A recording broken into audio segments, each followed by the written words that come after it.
ఎంతసేపు కాపు కులాన్ని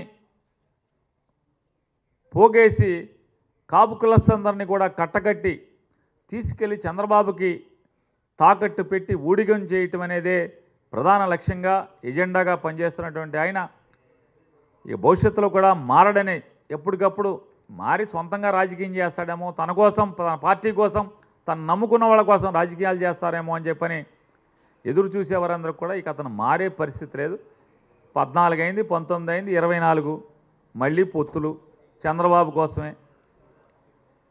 29 ఇక ఎప్పటికైనా అదే పరిస్థితిలో ఆయన సహజంగా ఎక్కడైనా సినిమా ఫ్లాప్ అయితే నిర్మాతకి, హీరోకి అందరికీ నష్టాలు వస్తాయి.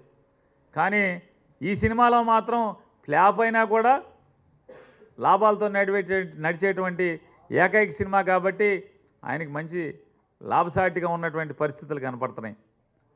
ఎవరన్నా ఇది కరెక్ట్ కాదు కదా, ఇది ప్యాకేజీ అంటారు కదా అంటే ఊగిపోతాడు ఆవేశంతో, మామూలుగా తెచ్చిపెట్టుకున్న ఆవేశంతో. ఎందుకంటే సినిమా వాళ్ళకి పెద్దగా ఏడుపు కానీ ఆవేశం కానీ సినిమా అంటే నటులకి ఎవరికైనా పెద్దగా ఏమీ ఎమోషనల్ రావక్కర్లా, అలవాటైన వ్యవహారం కాబట్టి ఊగిపోవటం అనేది పెద్ద విషయం కాదు.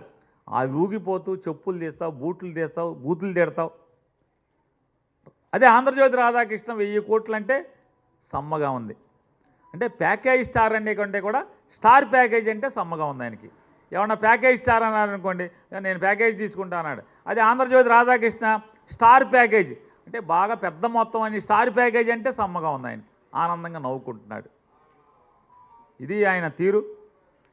చంద్రబాబుకి ఎవరైతే అస్మదీయులు ఉంటారో వారందరినీ కూడా భరించడం, వాళ్ళని మెల్ల మీద ఎక్కించుకోవడం, వారికి ఎక్కడన్నా ఆపద వస్తే వెంటనే బయటకు వచ్చేసేసి నోరిప్పటం. అదే చంద్రబాబుని కానీ తన్ను కానీ ద్వేషించే వాళ్ళు ఉంటే, తిట్టేవాళ్ళు ఉంటే, అడ్డుకునే వాళ్ళు ఉంటే ఆ తస్మదీయులందరినీ కూడా నోటికొచ్చినట్టు తెగబడి అసభ్య పదజాలంతో బూతులు తిడతాం. ఆఖరికి వైఎస్ఆర్ కాంగ్రెస్ పార్టీలోని ప్రత్యేకించి కాపు కులస్తుల్ని, కాపు నాయకుల్ని అడ్డగోలుగా బూతులు మాట్లాడటం అనేది అతని ఏకైక లక్ష్యంగా మనకు కనపడుతుంది. సాయంత్రం కూడా అదే మనకి చూడబోతున్నాం.